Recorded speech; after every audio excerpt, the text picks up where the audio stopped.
बच्चे मन के सच्चे, बच्चे मन के सच्चे, सारे जग की आंख के तारे। नमस्कार, मैं भारत भूषण संस्कृत अध्यापक राजकीय उच्च विद्यालय शेखपुरा मंचूरी में कार्यरत हूँ। साहित्य लेखन करता हूँ, साहित्य से जुड़ा हुआ हूँ।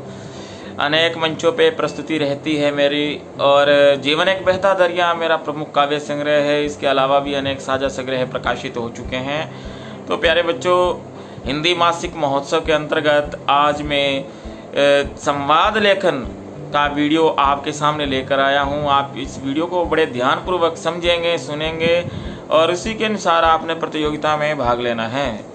तो सर्वप्रथम मैं बता दूं कि हमारी प्रतियोगिता 11 सितंबर को होने जा रही है।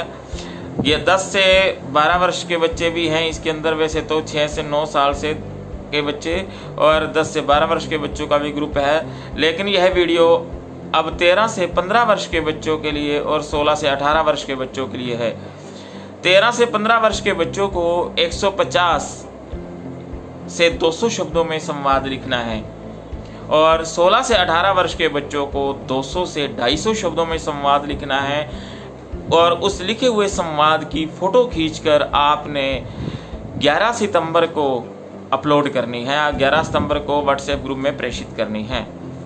तो एक बार फिर सुन लीजिए, 13 से 15 वर्ष के बच्चों को 150 से 200 शब्दों में संवाद लिखना है और 16 से 18 वर्ष के बच्चों को 200 से 250 शब्दों में संवाद लेखन करना है।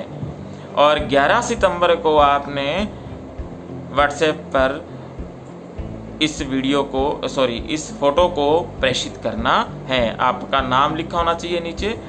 तो प्यारे बच्चों, संवाद होता क्या है, सर्वप्रथम ये स्पष्ट कर दिया जाए आपको।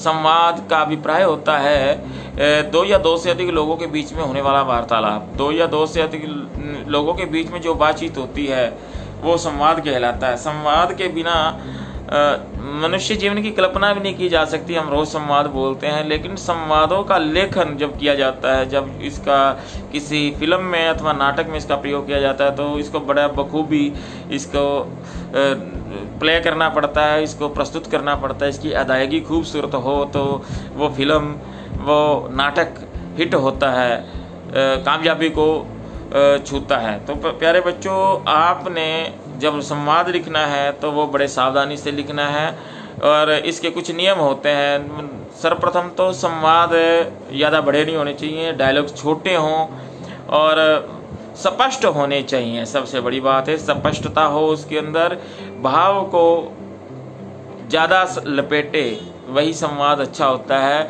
जिसमें भाव कम हो, शब्द अधिक हो, वो संवाद उतना बेहतरीन नहीं होता।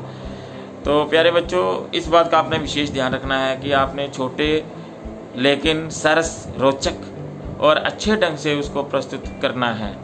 संवाद के बीच में आपने डायलॉग्स का जब आप उच्चारण करेंगे, जब लिखेंगे उसको, तो बीच में आपने विराम चिन्हों का प्रयोग भी करना है।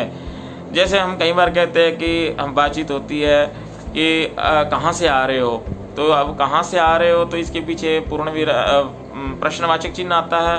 तो जी मैं करनाल से आ रहा हूँ, करनाल से आ रहा हूँ, तो पूर्ण विराम पीछे लग जाता है। तो बच्चों, इस बात का आपने ध्यान रखना है कि किसको किसने कहा, ये शब्द किसने किसको कहे। तो उसमें जो इन्वर्टेड कॉमास लगते हैं, जो उदाहरण चिन्ह लगते हैं, उनका भी आपने विशेष ध्यान रखना है। तो प्यारे बच्चों, मैं आपको एक दंगल फिल्म का डायलॉग्स का एक सेट आपको सुना रहा हूँ। तो उसमें आपने दंगल फिल्म जो हरियाणवी पृष्ठभूमि की फिल्म है, तो थोड़ा सा डायलॉग्स में हरियाणवीपन है, लेकिन आपने हिंदी में संवाद लेखन करना है। तो मैं थोड़ा सा समझाने के लिए आपको बता रहा हूँ। जैसे पुत्र की माँ, दंगल में आमिर खान की भूमिका में महावीर सिंह से, ये ब्रैकेट में आएगा शब्द, पिता से, देखो ना भाई साहब कितनी बुरी तरह से मारा है। पुत्र की माँ पास खड़े पड़ोसी से, आप भी बोलो ना। पड़ोसी हड़बड़ाते हुए, कितनी बुरी तरह से मारा है। लड़के कि माँ पीछे से लड़की के पिता को गीता बबीता ने मारा। लड़के की माँ निराशा भाव के साथ अपने बच्चे को, चल छोरियां ते पिट गया। अब गीता बबीता की बारी, वो अपने पिता से कहती है, गीता बबीता पिता से, आगे से नहीं मारेंगे। पिता पहले न्यू बता कैसे मारा। तो ये संवाद है, बड़े संक्षिप्त हैं और पूरे भाव को स्पष्ट कर गए, पूरे घटना को दर्शा गए। ऐसा ही सजीव चित्रण आपने संवाद लेखन के माध्यम से करना है। आपने उन संवाद को एक कॉपी पर लिखना है और उसका फोटो खींचना है और अपलोड इसको, यानी कि 11 सितंबर को आपने ग्रुप में प्रेषित करना है। आपकी लिखाई के भी अंक रहेंगे। सुंदर लिखाई में लिखिए, बड़े अच्छे ढंग से लिखिए, शब्द आपके बताई गई संख्या के अनुसार ही होने चाहिए। जी शुक्रिया, धन्यवाद।